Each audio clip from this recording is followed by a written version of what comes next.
কি? আমরা যারা নতুন করে বলছি, এত দলের ভিড়েও কেন নতুন রাজনৈতিক দলের প্রয়োজন হয়েছে? আমরা কেন বলছি যে পুরাতন বন্দোবস্তের বদলে বাংলাদেশে নতুন রাষ্ট্র কাঠামো গঠন করা দরকার, নতুন রাজনীতির প্রয়োজন হয়ে পড়েছে? তার প্রধানতম কারণ হচ্ছে গণ-অভ্যুত্থান। আপনারা জানেন যে পুরাতন রাজনৈতিক বন্দোবস্তের বিরুদ্ধে লড়াই করেই গত বছর আপনারা দলের ব্যানারে এবং দল ছাড়া বৈষম্য বিরোধী ছাত্র আন্দোলনের ডাকে মাঠে নেমে এসেছিলেন, শুধুমাত্র বাংলাদেশের আজাদীর প্রশ্নে না, বাংলাদেশকে স্বাধীন রাখার প্রশ্নে এবং এই রাষ্ট্রটাকে রাষ্ট্র বানানোর প্রশ্নে।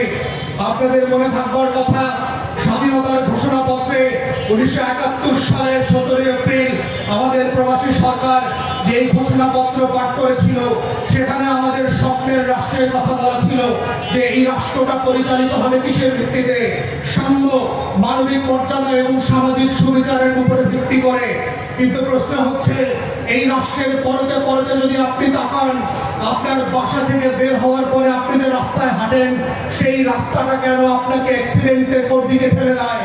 কেন বাংলাদেশে প্রতি মাসে 700-800 নাগরিক শুধুমাত্র মোটরসাইকেল অ্যাক্সিডেন্টে মারা যায়?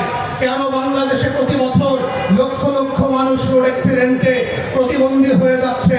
কেন বাংলাদেশের এখনো 40-50% মানুষ দারিদ্র সীমার নিচে বাস করে? আপনাদের চারপাশে প্রচুর সরকারি অফিস আছে, কোন সরকারি অফিসে ঘুষ লেনদেন করা ছাড়া আপনারা কেন সেবা পাচ্ছেন না? আপনার বাড়ির সামনের ড্রেনে ময়লার পানি, বৃষ্টির পানি, সুয়েজের পানি একাকার হয়ে যাচ্ছে। যেইটা জনগণের ভোগান্তি, সেইটা দূর করবার রাজনীতি হচ্ছে সেবা এবং সমস্যা সমাধানের রাজনীতি।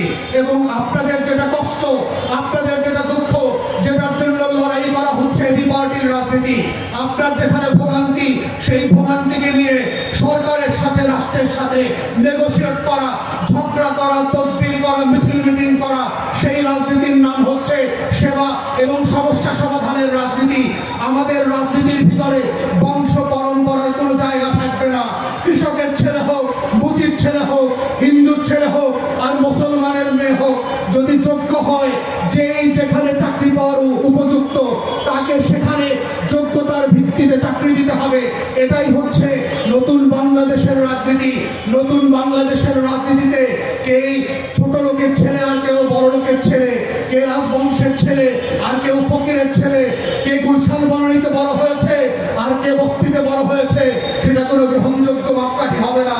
53 বছর পরে এসে কেউ মাদ্রাসার ছেলে মেয়েদেরকে, দাড়িওয়ালা টুপিওয়ালা মানুষদেরকে ধরে নিয়ে রাতের বেলায় জঙ্গি নাটক সাজিয়ে হাজারে হাজারে শত শত খুন খারাপি করা, রাস্তার পেছে লাশ পানিতে ফেলে দেওয়া, জানাজা হইতে না পারা, সেই বাংলাদেশ আমরা আর ফেরত আনতে দেব না।